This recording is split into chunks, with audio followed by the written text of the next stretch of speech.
High all, welcome to Gourmi designers. आजच्या व्हिडिओमध्ये आपण ब्लाऊज मार्किंग बघणार आहोत. तर आरी वर्कमध्ये आपण बॅक नेक, फ्रंट नेक आणि स्लीव्सवरती डिझाईन करत असतो. तर त्याचा शेप असा येतो. हाला बॅक नेक, ते हा शोल्डर, आर्म होल म्हणजे मुंढा, ही आपली वेस्ट, कंबर आणि हे जॉईंट. फ्रंट नेकसाठी front neck, shoulder, arm hole, hook पट्टी, वेस्ट आणि जॉईंट. स्लीव्ससाठी स्लीव्स राऊंड, हे जॉईंट्स आणि हा स्लीव्सचा शेप. तर आरी वर्कमध्ये आपण अशा शेपचे मार्किंग करतो. तर इथे बॅकनेकवरती आपण नेकलाईनला डिझाईन करतो आणि इथे पाठीवरती सुद्धा. फ्रंटला आपण फक्त एक साईडला डिझाईन देत असतो. सगळ्या आरीच्या आपल्या असाइनमेंट्समध्ये, आपल्या प्रोजेक्ट्समध्ये आपल्याला एक साईडला वर्क करायचं आहे. जर कस्टमर रिक्वायरमेंट असेल तर तुम्ही दोन्ही बाजूला करू शकता, पण मोस्टली आपण एकच साईड करून देतो. आणि त्यातही जास्त आपण राईट साईडला करून देतो. म्हणजे अशी साडी येते आपली, असा पदर येतो, तर त्यामुळे इथून आपण राईट साईड फक्त विजिबल असते, तर त्या साईडला आपण नेकलाईन डिझाईन करतो. आणि हे स्लीव्स शॉर्ट स्लीव्स असू शकतात, लॉंग स्लीव्स असू शकतात. ते आपण मार्किंग करताना त्याचे मेजरमेंट्स बघूया. तर इथे बॅक आणि फ्रंटचे म्हणजे नेकलाईनचे मेजरमेंट्ससाठी आपल्याला काय माप लागणार आहे ते बघूया आधी आपण. पहिला आहे शोल्डर.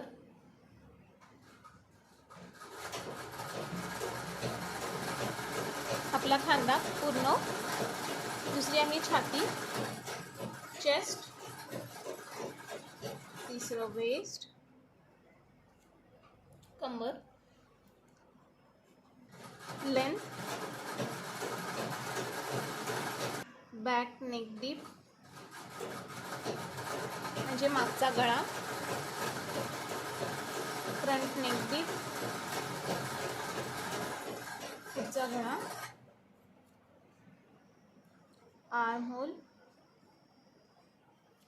आणि नेक विड्थ. तर इथे शोल्डर म्हणजे हा पूर्ण खांदा आपला, चेस्ट, छाती, वेस्ट, कंबर, लेंथ, ब्लाऊजची लेंथ पूर्ण शोल्डरपासून कमरेपर्यंत, बॅक लेंथची डीप म्हणजे मागचा गळा, त्याचा डीप किती आहे ते आपण इथे लिहायचं. फ्रंट नेक डीप म्हणजे पुढचा गळा, आर्म होल, हा आर्म होलचा पॉईंट कुठपर्यंत असेल ती मार्किंग येईल इथे. नेक विड्थ म्हणजे हा जो गळा येतो तो बोट नेक वगैरे ज्यावेळेस गळे छोटे असतात 3 इंच 4 इंचपर्यंत, तेव्हा नेक विड्थ जास्त असतो. आणि जसं जसं गळा डीप होत जातो तसा नेक विड्थ कमी असतो. तर या सगळ्या मेजरमेंट्सचं तुम्हाला साईज चार्ट मी व्हॉट्सअप ग्रुपवरती सेंड करेन.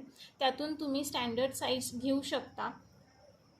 म्हणजे फक्त कस्टमरची चेस्ट जर माहिती असेल तर तुम्ही त्यावरून त्या साईज चार्टमधून बाकीचे मेजरमेंट्स घेऊ शकता. पण जर तुम्हाला शक्य असेल तर तुम्ही कस्टमरचे हे सगळे मेजरमेंट्स त्यांच्या अंगावरून घ्या, म्हणजे तुम्हाला मार्किंग करताना इझी जाईल. त्यांनी मापाला दिलेल्या ब्लाऊजवरून पण तुम्ही हे मेजरमेंट्स घेऊ शकता. सपोज हा पेपर असेल तर आपण हा निम्म्यात फोल्ड करणार आहोत. हा असा निम्म्यात फोल्ड करणार आणि मग इथे आपण हा शेप ड्रॉ करणार आहोत, ह्याची मार्किंग करणार आहोत. त्यामुळे ही जी आडवी मापी आहेत शोल्डर, चेस्ट आणि वेस्ट, हे पूर्ण ते आपल्याला निम्म्यातच घ्यायचे आहेत. म्हणजे शोल्डर सपोज जर 11 असेल कस्टमरचा तर तुम्हाला तिथे 5.5 घ्यायचं आहे. शोल्डर सपोज 14 असेल तर तुम्ही तिथे 7 घेऊ शकता असं. आणि चेस्ट आणि वेस्ट आपल्याला डिवाइड बाय 4 करावं लागणार आहे. चेस्ट आणि वेस्ट डिवाइड बाय 4 घ्यायचं आहे आपल्याला, त्याचा चौथा भाग घ्यायचा आहे. चेस्ट सपोज जर 32 असेल तर तुम्ही तिथे 8 घेऊ शकता. वेस्ट जर 28 असेल तर तिथे तुम्ही 7 घेऊ शकता. तसं तुम्हाला डिवाइड बाय 4 करायचं आहे चेस्ट आणि वेस्टचे मेजरमेंट्स. आणि इथे शोल्डरमध्ये सुद्धा तुम्हाला फुल शोल्डर डिवाइड बाय 2 करायचं आहे. फुल शोल्डरचा हाफ घ्यायचा आहे आणि प्लस तुम्हाला रेडी शोल्डरसुद्धा घ्यायचं आहे. इथे रेडी शोल्डर म्हणजे ही जी आपली पट्टी एका खांद्यावरती जेवढी येते ती प्रत्येक कस्टमरची वेगळी असते. कोणाला 1 इंचापासून आवडतं तर कोण 3 इंच 4 इंचसुद्धा ठेवतं त्यांच्या शोल्डरनुसार. तर ज्याला जसं आवडेल तसं तुम्ही देऊ शकता. तर ते रेडी शोल्डर तुम्हाला हाही माप इथे घ्यावा लागणार आहे. तर आजच्या या व्हिडिओमध्ये सांगितलेल्या ह्या मापांवरून तुमचा स्वतःचा माप काय आहे हे तुम्ही लिहा. म्हणजे शोल्डर तुमचा फुल शोल्डर किती आहे, रेडी शोल्डर किती आहे, चेस्ट किती आहे, वेस्ट किती आहे, लेंथ किती आहे, ह्या सगळ्याचा अभ्यास तुम्ही करायचा आहे. या व्हिडिओमध्ये इतकंच. थँक्यू.